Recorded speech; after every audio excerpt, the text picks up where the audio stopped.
नमस्कार सभी को। आज 31 मई 2022 लगातार जो प्राकृतिक चिकित्सा प्रशिक्षण ऑनलाइन DNYS कोर्स क्लास चल रही है, उसमें फेसबुक लाइव के माध्यम से या गूगल मीट के माध्यम से जो भी जुड़े हैं उनका वेलकम। और आज की क्लास के प्रशिक्षक पुनः डॉक्टर धर्मेंद्र कुमार मिश्रा जी राजधानी दिल्ली से उपस्थित हो चुके हैं। आज की क्लास में बहुत कुछ विशिष्ट विश्लेषण होने वाला है, तो मेरी गुजारिश है कि सभी लोग ध्यानपूर्वक आज के प्रशिक्षण को ज्ञानार्जन करें। आइए अब सीधे हम चलते हैं डॉक्टर धर्मेंद्र कुमार मिश्रा जी के पास। धन्यवाद जी सर, आप सबको नमस्कार। हमने पिछले दो DNYS के सिलेबस के हिसाब से दो क्लासें हुई है, जिसमें DNYS की अवधारणा, इतिहास, मतलब, परिभाषा और उसके मूल सिद्धांतों पे विस्तृत विवरण किया है। अब आज बहुत महत्वपूर्ण चीज जो हम आज चर्चा करेंगे, बहुत ही इम्पोर्टेंट है हम सबके लिए ये समझना, और यही बेस है प्राकृतिक चिकित्सा, यही बेस है इस यूनिवर्स का, यही बेस है हमारे शरीर का, यही बेस है हमारे हाथ का। तो ये जो चीज है इसको समझना और बड़ी सलीके से आप इसको समझना। ये जो दो क्लास होगी इसकी, आज और कल, इसको बड़े सलीके से समझना है, जो आपके खुद के स्वास्थ्य के लिए भी बहुत लाभदायक होने वाला है। आज जो हम डिस्कशन का टॉपिक है उसका नाम है पंच महाभूत। हम पहले पंच महाभूत समझेंगे। पंच महाभूत क्या है, उसका क्या प्रयोजन है, क्या काम है, उसके रंग, रूप, गुण, प्रकार, सब पे बात करेंगे। अब आपने अगर इसको समझ लिया तो आप समझ लो कि आधी प्राकृतिक चिकित्सा आपको आ गई। मैं कुछ प्रॉपर लिखवाऊंगा आज, उसको आपने नोट डाउन करना है, वो वीडियो के भरोसे नहीं छोड़ना है, उसको नोट डाउन करना है। भले ही मैं इसके लिए 2 क्लास लेना पड़े, कोई सुनिए, लेकिन ये एक ऐसा बेस होगा जो आपको प्राकृतिक चिकित्सक बनने में बहुत ही हेल्पफुल होगा। तो पंच महाभूत या पंच तत्व, भारतीय दर्शन जो हमारी वैचारिक चीजें रही है, उसको पदार्थों के मूल माना गया है। जैसा कि हम पहले भी चर्चा करते रहे हैं कि इस यूनिवर्स का जो निर्माण है, ये यूनिवर्स जो अस्तित्व में आया वो पंच महाभूत की वजह से। अब यूनिवर्स की रेप्लिका हम अपने शरीर को कहते हैं। उस शरीर का निर्माण भी पंच महाभूत यानी 5 तत्वों से हुआ। स्पेस यानी आकाश, वायु, अग्नि, एनर्जी, जल, फोर्स, और पृथ्वी, मैटर, ये 5 पंच महाभूत माने गए हैं। और ये इस यूनिवर्स में पाए जाने वाले हर एक पदार्थ में पाए जाते हैं। अब योग शास्त्र में भी कहा गया है कि अन्नमय शरीर में भी जो हमारा भौतिक शरीर है वो भी इसी से बना हुआ है। आप योग शास्त्र में चले जाएं, आप सांख्य शास्त्र में चले जाएं, आप यूनान चले जाएं, आप अरस चले जाएं, आप फारस चले जाएं, कहीं भी जाएं, चाहे जापानी हो, बौद्ध, सब इस बात से सहमत हैं, या आज का आधुनिक साइंस है, सब इस बात से सहमत हैं कि human body is made by 5 element. उसका विवरण अलग अलग जगहों पे अलग अलग प्रकार से सब करते हैं, लेकिन इसमें एक मत है कि शरीर का निर्माण पंच तत्व से हुआ। पंच तत्व को ब्रह्मांड में व्याप्त लौकिक और अलौकिक, यानी विजुअल और जो विजुअल ना हो, प्रत्यक्ष या परोक्ष, कारण या परिणति, ये पंच तत्व को ही माना गया है। ब्रह्मांड में यानी यूनिवर्स में प्रकृति से उत्पन्न सभी वस्तुओं में पंच तत्व अलग अलग मात्रा में मौजूद है। ये यूनिवर्सल ट्रुथ है। अपने उद्भव के बाद सभी वस्तुएं नश्वर को प्राप्त होती हैं, यानी जिस वस्तु की उत्पत्ति होती है उसका अंत भी सुनिश्चित है, इसी यूनिवर्स में उसका विलीन होना सुनिश्चित है। तो ये चीजों को हमें समझना है, मोटे तौर पे इसको दिमाग में रखना है, तो हम उसको समझ पाएंगे। अब ये जो तत्व हैं योग में प्राण ऊर्जा के विशिष्ट अर्थ से प्रकट होता है, इन्हीं तत्वों से मिलकर ये प्राण ऊर्जा बनता है। अब इसको समझने के लिए पहले मैं एक टेबल आप लोगों से बनवाता हूं, वो टेबल बनाएं और जो जो मैं बोलता जाता हूं उसको लिखना है, फिर हम इसका विस्तृत विवरण करेंगे और इससे, इस टेबल के अध्ययन से केवल हम समझ पाएंगे कि हम अपने बारे में ही पहले बात करते हैं कि हमारे शरीर की प्रकृति क्या है, हमारा शरीर कैसा है, हमारा शरीर कफ जनित है, पित्त जनित है या वात जनित है, हमें किस तरह का जीवन शैली अपनाना चाहिए। किसी से पूछने की, किसी डाइटिशियन के पास आपको जाने की जरूरत नहीं पड़ेगी अगर इस टेबल को आप याद रखेंगे। अब उस टेबल, एक पेज लीजिए, अपने अपने कॉपी पेन निकाल लीजिए,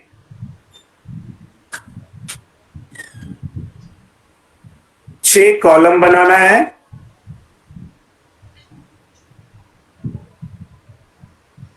छह कॉलम बनाना है।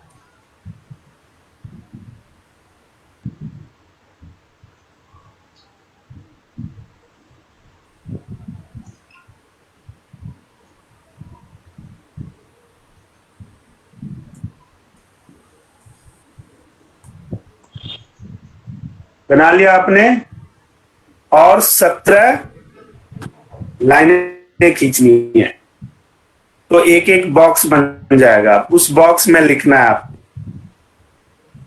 पहला सबसे ऊपर लिखिए, पहले कॉलम में गुण डैश प्रकार, गुण डैश प्रकार।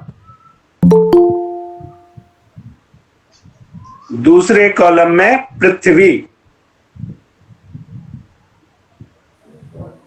जिन्होंने अभी ज्वाइन किया है फिर से सुन लें, आपको 6 कॉलम अपने पेज पे खींचने हैं और उसमें 17 लाइन खींच के 17 बॉक्स बनाने हैं।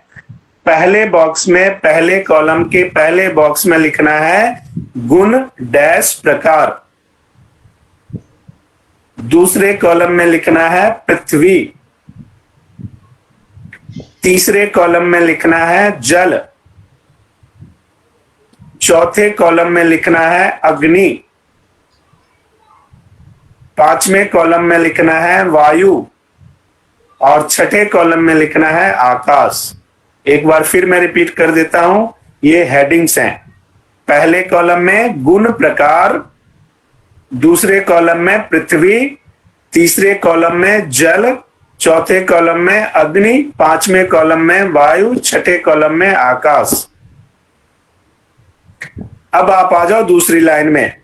दूसरी लाइन, दूसरी कॉलम, दूसरी लाइन की पहली कॉलम में गुण और प्रकार के नीचे आपको लिखना है प्रकृति, नेचर।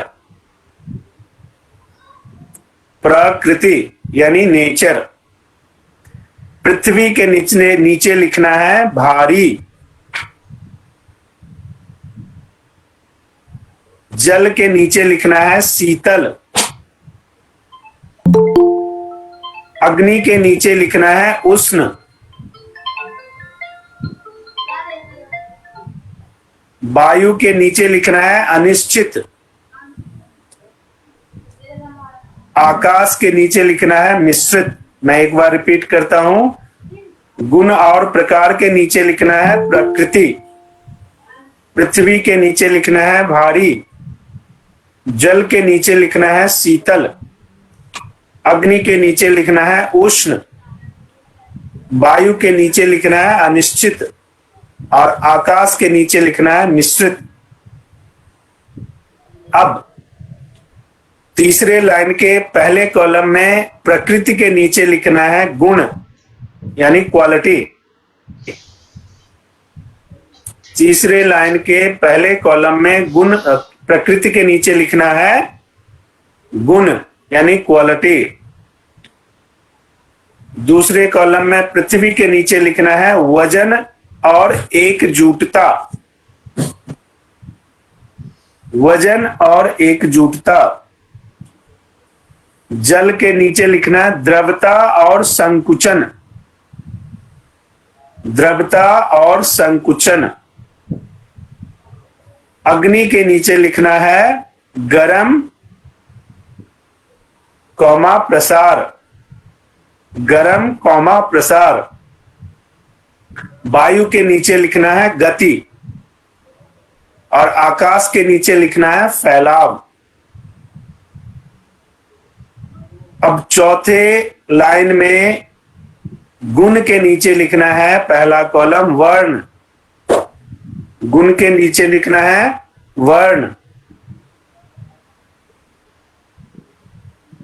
पृथ्वी के नीचे लिखना है पीला।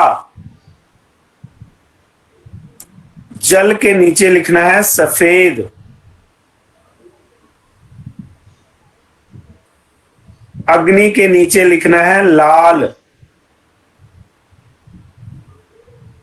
वायु के नीचे लिखना है नीला या भूरा और आकाश के नीचे लिखना है काला। आकाश के नीचे लिखना है काला। पांचवें लाइन में वर्ण के नीचे लिखना है आकार। पांचवें लाइन पहला कॉलम वर्ण के नीचे लिखना है आकार। पृथ्वी के नीचे लिखना है चौकोन। जल के नीचे लिखना है अर्धचंद्र। जल के नीचे लिखना है अर्धचंद्र। अग्नि के नीचे लिखना है त्रिभुज।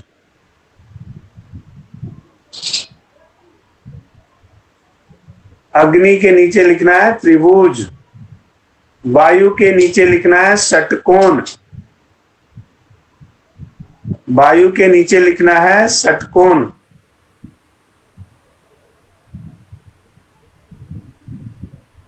और आकाश के नीचे लिखना है बिंदु।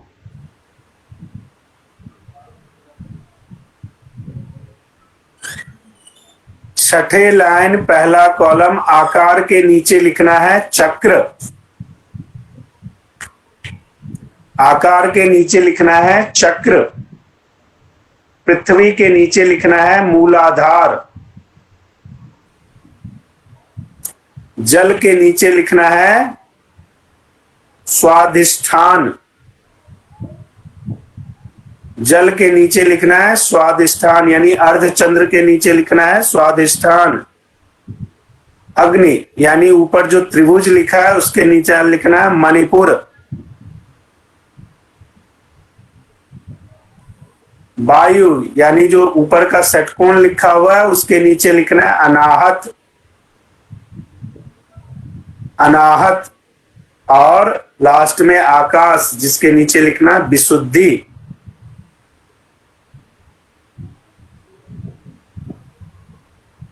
अब सातवें लाइन पहला कॉलम चक्र। चक्र के नीचे लिखना है तन्मात्रा। तन्मात्रा। पृथ्वी के नीचे लिखना है गंध। पृथ्वी के नीचे लिखना है गंध स्मेल।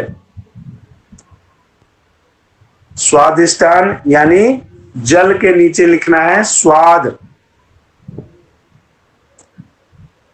अग्नि यानी मणिपुर के नीचे लिखना है दृश्य।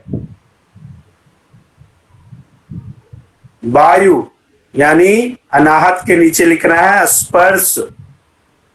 अनाहत के नीचे लिखना है स्पर्श। और आकाश यानी विशुद्धि के नीचे लिखना है शब्द। आकाश लास्ट वाले में विशुद्ध के नीचे लिखना है शब्द।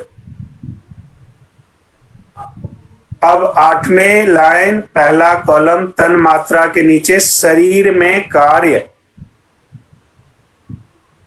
शरीर में कार्य। पृथ्वी यानी गंध के नीचे लिखना है त्वचा और रक्त, त्वचा और रक्त।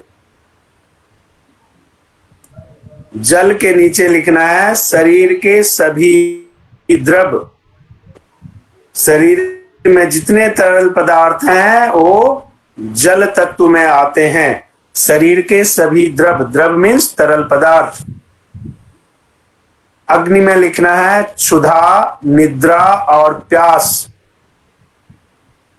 क्षुधा, निद्रा और प्यास यानी दृश्य के नीचे अग्नि वाले कॉलम में क्षुधा, निद्रा और प्यास। वायु वाले कॉलम में यानी स्पर्श के नीचे लिखना है पेशियों का संकुचन और अंकुचन, पेशियों का संकुचन आकुचन। और आकाश वाले कॉलम यानी शब्द जिसमें लिखा है इसके नीचे लिखना है संवेग, संवेग और वासना, संवेग और वासना।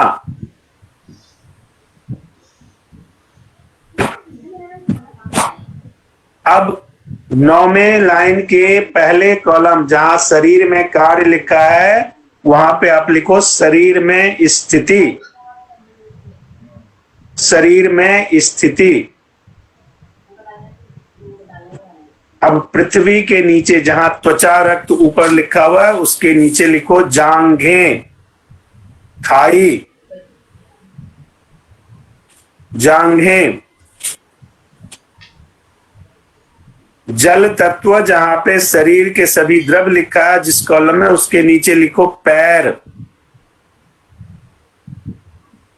अग्नि जहां पे क्षुधा, निद्रा और प्यास लिखा हुआ है उसके नीचे लिखो कंधे। वायु जहां पे पेशियों का संकुचन और आकुचन लिखा हुआ है उसके नीचे लिखो नाभि। आकाश जहां पे संवेग और वासना लिखा हुआ उसके नीचे लिखो मस्तक।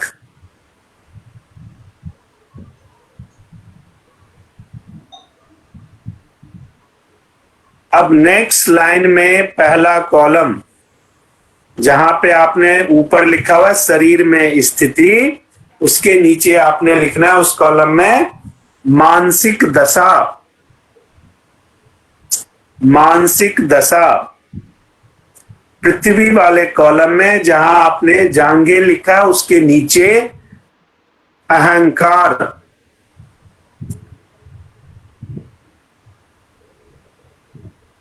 दूसरा जल वाले कॉलम में ऊपर पैर लिखा हुआ है उसके नीचे बुद्धि। तीसरा अग्नि वाले कॉलम में जहां पे आपने कंधे लिखा हुआ है वहां लिखो मनस और विवेक, मनस और विवेक। नेक्स्ट नाभि के नीचे लिखो चित्त और लास्ट मस्तक के नीचे लिखो प्रज्ञा। अब आप आ जाओ नेक्स्ट लाइन में मानसिक दशा के नीचे लिखो पहले कॉलम में कोश, कोश। पृथ्वी वाले कॉलम में अहंकार के नीचे लिखो अन्नमय, अहंकार के नीचे लिखो अन्नमय। नेक्स्ट जल वाले कॉलम में लिखो बुद्धि के नीचे प्राणमय। तीसरा अग्नि वाले कॉलम में मनस और विवेक के नीचे लिखो मनोमय। नेक्स्ट चित्त के नीचे लिखो विज्ञानमय और सबसे लास्ट में प्रज्ञा के नीचे लिखो आनंदमय। अब नेक्स्ट लाइन में आओ पहले कॉलम जहां पे आपने कोश लिखा है उसके नीचे लिखो प्राणवायु। जहां पे आपने कोश लिखा पहले कॉलम में, उसके नीचे लिखो प्राणवायु। अब पृथ्वी वाले कॉलम में जाओ और अन्नमय के नीचे लिखो अपान। अन्नमय के नीचे लिखो अपान। दूसरा कॉलम जल, जिसमें आपने प्राणमय लिखा हुआ है, उसके नीचे लिखो प्राण। अपान प्राण। अब तीसरा कॉलम जो अग्नि का है, उसके ऊपर मनोमय लिखा हुआ है, उसके नीचे लिखो समान।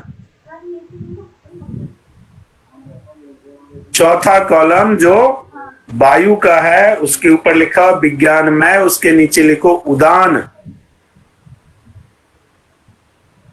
और सबसे लास्ट वाला कॉलम जहां पे आपने आनंदमय लिखा, उसके नीचे लिखो व्यान।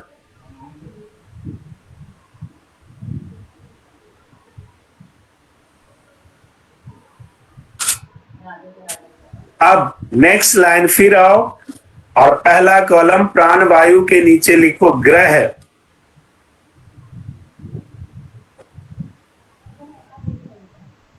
पृथ्वी में लिखो अपान के नीचे बुध। जल में प्राण के नीचे लिखो चंद्र और शुक्र। अग्नि में समान के नीचे लिखो सूर्य और मंगल।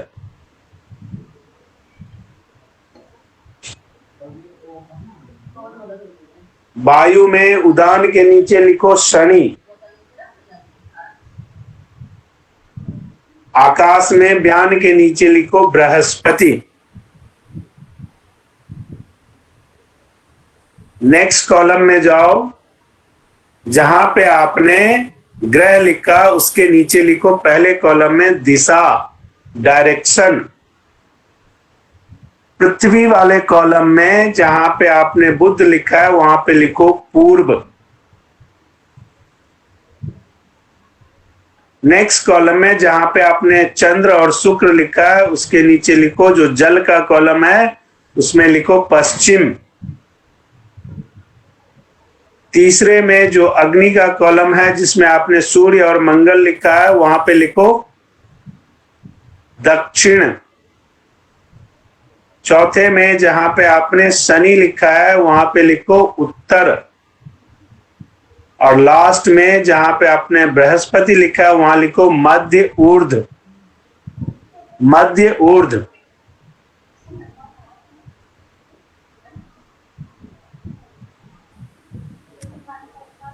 अब ये है पूरा पंच तत्व का कॉलम।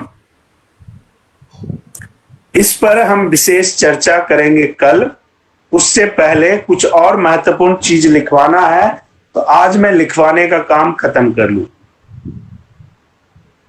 अब पंच तत्व जो पृथ्वी, जल, अग्नि, वायु और आकाश, इसी को पांच तत्व कहा गया है। अब इन पांचों तत्व के पांच अलग अलग प्रकृति होते हैं, जो आपके लिए समझना बहुत आवश्यक है अगर आप एक प्राकृतिक चिकित्सक बनना चाहते हैं तो। नहीं बनना चाहते तो कोई इशू नहीं है, लेकिन अगर DNYS आप इसलिए कर रहे हैं कि you will be one of the best naturopathist, यानी प्राकृतिक चिकित्सक, तो इस पांच तत्वों के जो पांच प्रकृति हैं वो आपको हमेशा पता होना चाहिए। तो पहला लिखिए पृथ्वी, कॉलम बना लीजिए। पहले कॉलम में पृथ्वी, दूसरे में जल, ये अलग से बनाएं। पहले में पृथ्वी, दूसरे में जल, तीसरे में अग्नि, चौथे में वायु, पांचवें में आकाश। अब पृथ्वी के नीचे लिखें आप, पृथ्वी तत्व के नीचे लिखना है मांस, नंबर 1। नंबर 2 हड्डी, नंबर 3 रंध, र आधा न और ध, रंध।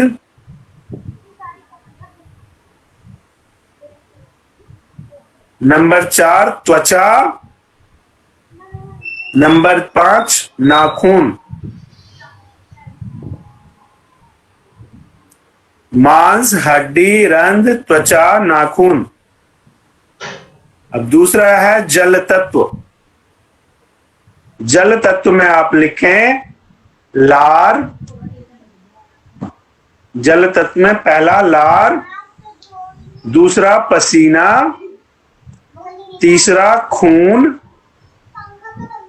चौथा वीर्य, पांचवा मूत्र या यूरिन। फिर से सुन लें आप, लार, पसीना, खून, वीर्य, मूत्र या यूरिन। तीसरे नंबर पे है अग्नि तत्व।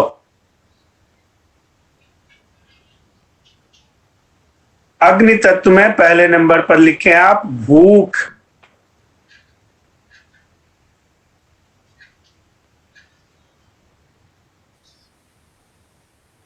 दूसरा लिखे आप प्यास। तीसरा लिखे आप आलस्य।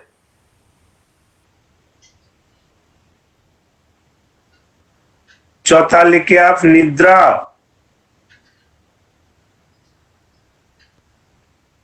पांचवा लिखे आप जम्भाई या उबासी। भूख, प्यास, आलस्य, निद्रा, जम्भाई या उबासी। नेक्स्ट है वायु तत्व। पहले नंबर पे इसमें लिखना है बोलना। दूसरे नंबर पे लिखना है सुनना। तीसरे नंबर पर लिखना है फैलना। चौथे नंबर पर लिखना है सिकुड़ना। पहले नंबर पे बोलना, दूसरे नंबर पे सुनना, तीसरे नंबर पे फैलना, चौथे नंबर पे सिकुड़ना। शरीर में अकरन आ जाए तो समझ लो वायु तत्व खराब है, क्योंकि वायु तत्व की प्रकृति क्या है? सिकुड़ना। सिकुड़ने से अकरन पैदा होती है। नेक्स्ट लिखिए बल लगाना। पांचवा बल लगाना, फोर्स।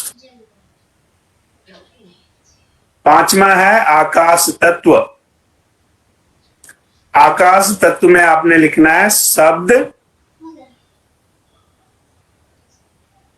नंबर 1 पे, नंबर 2 पे रस, नंबर 3 पे गंध, नंबर 4 पे स्पर्श, नंबर 5 पे आविर्भाव। आविर्भाव। नंबर 1 पे शब्द, नंबर 2 पे रस, नंबर 3 पे गंध, नंबर 4 पे स्पर्श, नंबर 5 पे आविर्भाव।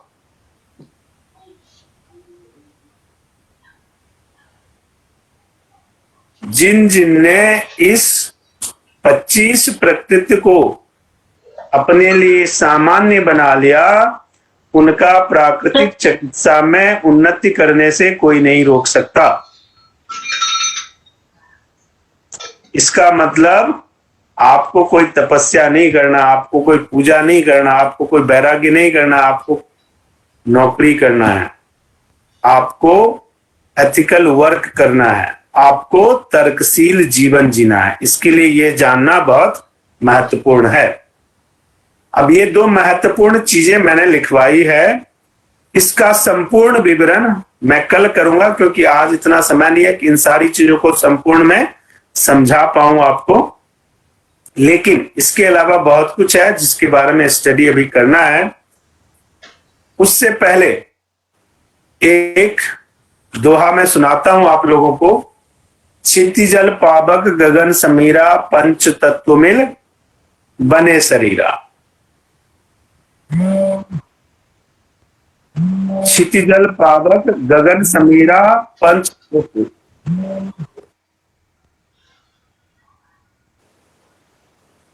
क्षितिजल पावक गगन समीरा, पंच तत्व मिल बने शरीरा। ये जो 5 तत्व हैं, जिसमें हमने कहा पृथ्वी जल अग्नि वायु आकाश, इनसे 5 से शरीर बना। तो इसके बारे में अगर इसको मैं एक कविता के रूप में आप लोगों के सामने प्रस्तुत करता हूं तो आपको पता लग जाएगा कि हमारे शरीर का अस्तित्व बनता कैसे और खत्म कैसे होता है। राख मेरी मिट्टी में मिलकर लौटा देगी पृथ्वी का हिस्सा। जब अंतिम संस्कार किया जाता है राख पृथ्वी में मिल जाता है, वो पृथ्वी का हिस्सा है। ये प्राण, ये शरीर कहता है, ये पंचतत्व कहता है कि धुआं बनकर उड़ जाऊंगी आकाश में और खत्म हो जाएगा मेरा किस्सा। ये है आकाश तत्व।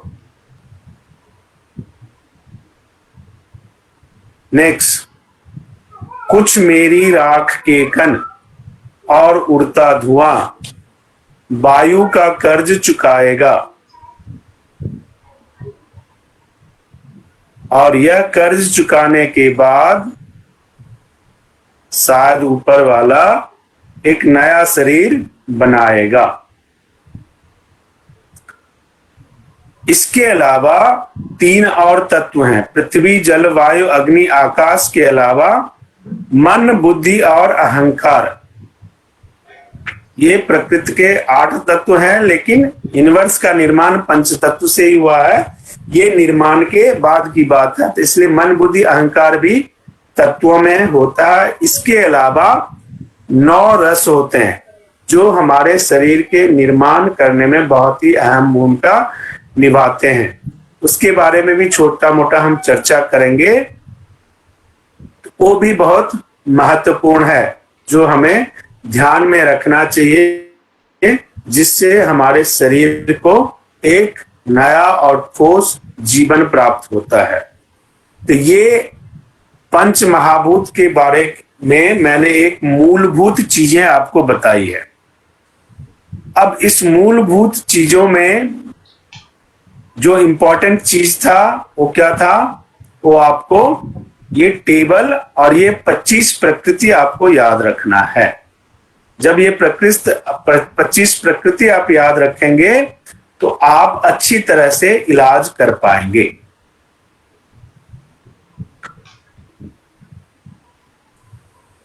और अगर इनमें आपकी कमी हुई तो आप अच्छी तरह से इलाज नहीं कर पाएंगे। थोड़ा सा मैं इन तत्वों के बारे में, परिभाषा के बारे में बता देता हूं।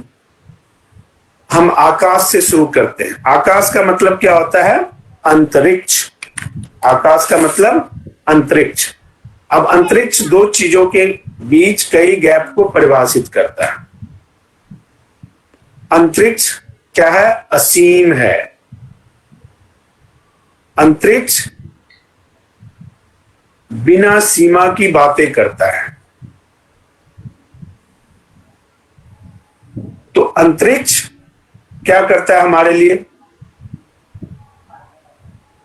हमारे जो शरीर के जोड़े हैं उसमें किसी भी प्रकार की जब जगह की कमी हो जाती है तो जब आप जांच करवाते हैं तो क्या आता है? घुटने में गैप हो गया। और हमें क्या महसूस होता है? दर्द। अब ये जो दर्द है वो क्या करता है? हमारे मानसिक स्वास्थ्य को प्रभावित करता है। अब देखिए कि जो जॉइंट है वो एक निश्चित जगह है, लेकिन वहां से जो दर्द उठा वो अनिश्चित भाव से हमारे मन को प्रभावित करता है, हमारे मानसिक स्थिति को प्रभावित करता है। तो आकाश तत्व की कोई सीमा नहीं होती है, वो असीमित होता है। अगर उसका पॉजिटिव आपने यूज किया तो आप में आपका माइंड ब्रॉड हो जाएगा, आपकी सोच बड़ी होगी, आप छोटे छोटे सोच में नहीं पड़ोगे, आप हर एक चीज को एक लार्ज स्केल पे देखोगे, उसका एक लार्ज स्केल पे विश्लेषण करोगे। ये है आकाश तत्व। वायु, इसका हवा की अस्थिर गति, ठंडी और शुष्क होना, ये किसका है? वायु की पहचान है। हवा तेज से बहती है। जब आपके शरीर में गैस का फॉर्मेशन होता है तो क्या होता है? शरीर में उस गैस को पूरा संचालन कौन कराता है? वायु। उससे क्या होता है? आपकी मांसपेशियों में परेशानियां होती हैं, मन आपका चंचल हो जाता है। हवा की कम मात्रा होने के कारण, आकाश की सिकुड़न के कारण आपके विचारों में कमी आ जाती है। आप लो बीपी के शिकार हो जाते हैं। आपके जो कम्युनिकेशन है लोगों के बीच वो खराब हो जाता है, जिससे आपके रिश्ते खराब होते हैं। व्यापारिक स्तर पे भी ये हानि पहुंचाता है। इसलिए इसको संतुलित रखना बहुत आवश्यक होता है। अग्नि क्या किसका प्रतीक है? गर्मी का। गर्मी क्या करता है? चीजों को परिपक्व बनाता है, पिघलने में, शुद्धिकरण में सहायता करता है। लेकिन अग्नि कुछ भी रूपांतरित कर सकती है। यह ठोस को द्रव में और द्रव को गैस में रूपांतरित कर सकती है। ये क्षमता अग्नि के पास होता है। इसलिए इसका संतुलन होना बहुत आवश्यक है। अगर ये संतुलन नहीं होगा तो हमारे शरीर में क्या होगा? प्रॉब्लम। क्योंकि इसमें इतनी क्षमता होती है जो हड्डियों को भी पिघला देती है। और अगर इसकी वृद्धि हो जाए तो शरीर में क्या होता है? बोन डिजेनरेशन, जलन। आप एग्रेसिव नेचर के हो जाओगे, आप क्रोधी प्रवृत्ति के इंसान हो जाओगे। और अगर इसकी कमी हो जाए तो आप में भूख बढ़ जाएगी, शुगर की बीमारी हो जाएगी, आपके अंदर क्रिएटिविटी की कमी हो जाएगी। तो ये जो मैं बता रहा हूं, ये बताने का प्रयास ये है कि इसको संतुलित रखना कितना महत्वपूर्ण है, ये आप समझो। इसका हम प्रयोग कैसे करें, एप्लीकेशन कैसे करें, वो टेबल हमने बनाया और कल हम उस पर बात करेंगे। नेक्स्ट है जल यानी पानी। अब पानी क्या करता है? हमने टेबल में भी देखा, शीतलता का प्रतिनिधित्व करता है। इसमें किसी भी चीज को नई दिशा देने की क्षमता होती है, इसमें एकजुट करने की क्षमता होती है। यह बहुत ही लचीला होता है। और इसकी सबसे खास बात क्या होता है? इसको आप जिस आकार में डालोगे वो वैसा ही आकार हासिल कर लेता है। जैसे पानी को ग्लास में डालोगे तो पानी का आकार ग्लास जैसा हो जाएगा। पानी को लोटे में डालोगे तो पानी का आकार लोटे जैसा हो जाएगा। पानी को मटके में डालोगे तो पानी का आकार मटके जैसा हो जाएगा। तो ये जो फ्लेक्सिबिलिटी है आपके अंदर, आपके चरित्र में, आपके व्यवहार में लाने का काम कौन करता है? जल। लेकिन जल अधिक हो जाए सूजन पैदा कर सकते, और अगर जल कम हो जाए तो आप में सहजता की कमी आ जाएगी। इसलिए इसको भी बैलेंस रखना उतना ही इंपॉर्टेंट है। उसके बाद क्या है? पृथ्वी। पृथ्वी क्या करता है? हमने जैसे टेबल फॉर्मेशन में भी पढ़ा, दृढ़ता का प्रतिनिधित्व करता है। पृथ्वी क्या होता है? कठोर। पृथ्वी क्या होता है? भारी। पृथ्वी क्या होता है? स्थिर। कुछ भी पकड़ के उसको रोक सकता है। अगर पृथ्वी की कमी आपके शरीर में हो गई तो आपका हेयर फॉल शुरू हो जाएगा, दांत कमजोर होने लग जाएंगे, हड्डियां कमजोर हो जाएगी, खून अगर ब्लीडिंग शुरू होगी तो बहना, उसको बंद करना मुश्किल हो जाएगा। तो इसकी कमी नहीं होनी चाहिए। इसकी अधिकता होगी तो आपकी पाचन में कठिनाई आ जाएगी। शरीर में इन्फेक्शन का फैलना हो जाएगा, वो ट्यूमर तक हो सकता है, आपका मानसिक जो शारीरिक स्वास्थ्य है वो गड़बड़ हो जाएगा, व्यवहारिक जीवन में जो संबंध का संतुलन है वो गड़बड़ होने लगेगा। तो पृथ्वी भी कितना इंपॉर्टेंट है। कहने का मतलब क्या है, ये जो 5 तत्व हैं इसकी आपसी संबंध, आपसी समन्वय और आपसी संतुलन जब हम बना के रखते हैं तो हम स्वस्थ रहते हैं। एक प्राकृतिक चिकित्सक होने के नाते इस संबंध का आकलन करके एक मरीज को इलाज देना आपका काम है। जब इस संबंध का ज्ञान आपको होगा और ये टेबल और ये प्रकृति आपको याद रहेगा, आप पेशेंट से बात करोगे, वो जो आपको बोलेगा उससे आपको पता लग जाएगा कि इस इंसान में किस तत्व की कमी है। अब as a doctor, as a चिकित्सक आप उसको वो सलाह दोगे जिससे उसके शरीर में उस तत्व की बैलेंस पैदा हो सके। जब आप ऐसा करोगे तो वह इंसान स्वतः स्वस्थ हो जाएगा और ये आपकी दक्षता होगी। तो पंच तत्व को समझना, उसको व्यवहार में लाना बहुत आवश्यक है। अब इसका महत्व क्या है? जैसा हमने पढ़ा कि पंच तत्व से शरीर में संतुलन स्थापित होता है, पंच तत्व से प्रकृति में संतुलन स्थापित होता है। इस पंच तत्व में से एक भी तत्व गड़बड़ हो जाए तो क्या होता है? नेचुरल पैंडेमिक आ जाता है, जैसे अर्थक्वेक, जैसे बाढ़। ये सब क्या है? नेचुरल फेनोमेना है। प्रकृति अपने आप को खुद ही ठीक कर लेती है और उसको रोकने वाला कोई नहीं होता है। इसी तरह मानव शरीर में भी अगर ऐसा होता है तो अगर पेट है आपका बाधित हो गया, कब्जी हो गई, अपच हो गया, क्या होगा? शरीर अचानक आपको दस्त आने लग जाए। ये क्या है? शरीर अपने आप को बैलेंस कर रही है, क्योंकि शरीर में किसी तत्व का, जल तत्व अनबैलेंस हो गया। उसमें आप क्या देखोगे? पानी की तरफ बारे निकल रहे हैं आपके शरीर से।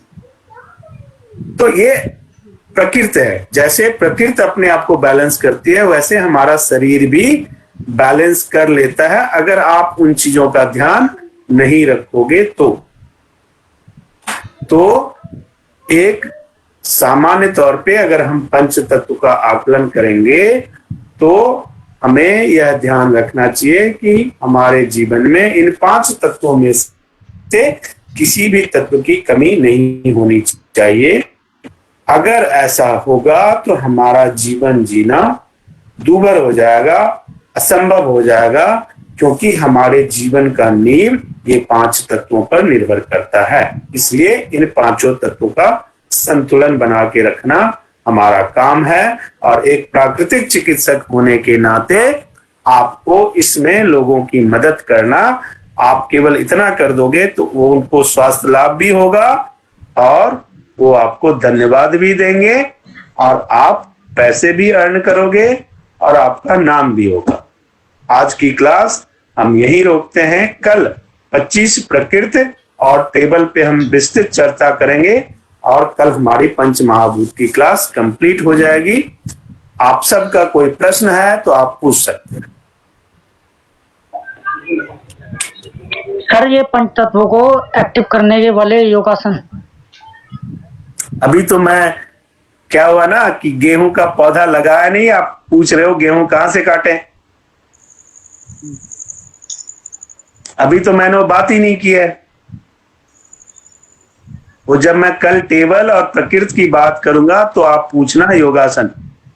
जी सर। ये आकाश पृथ्वी तत्व को कंप्लीट करने के लिए कौन सा योगासन चाहिए? देखो, योगासन से पहले मुद्रासन कर लो। आपके हाथ में 5 तत्व हैं, अग्नि, वायु, आकाश, पृथ्वी और जल। पृथ्वी और अग्नि को एक साथ मिला दो आपने जो सवाल पूछा उसका जवाब मिल गया। और बोलो। जी सर।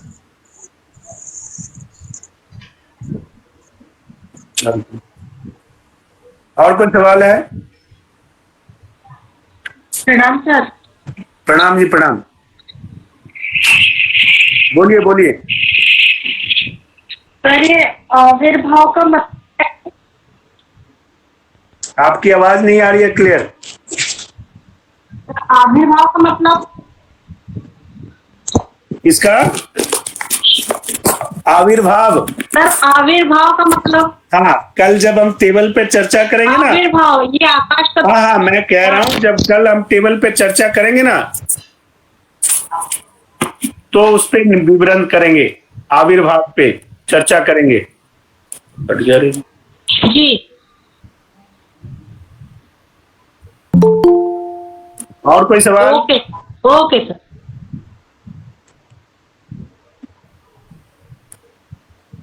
और कोई सवाल है?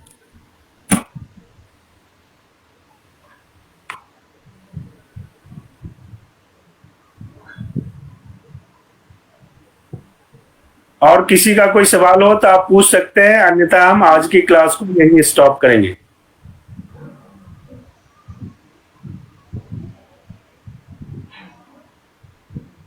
इसको समझने में थोड़ा वक्त लगेगा, लेकिन आप ये समझ लोगे तो आपका आधा काम हो जाएगा।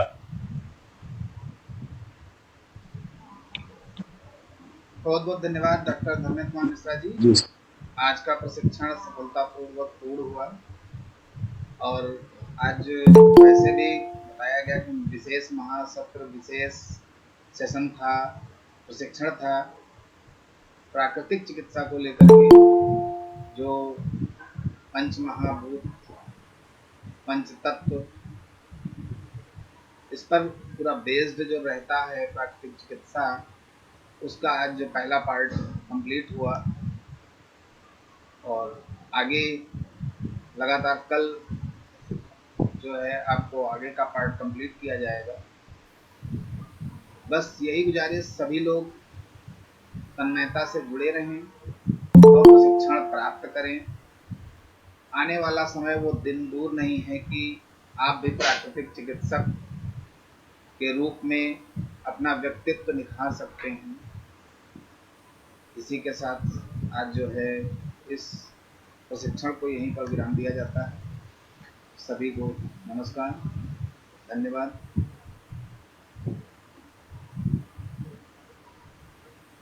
Thank you sir.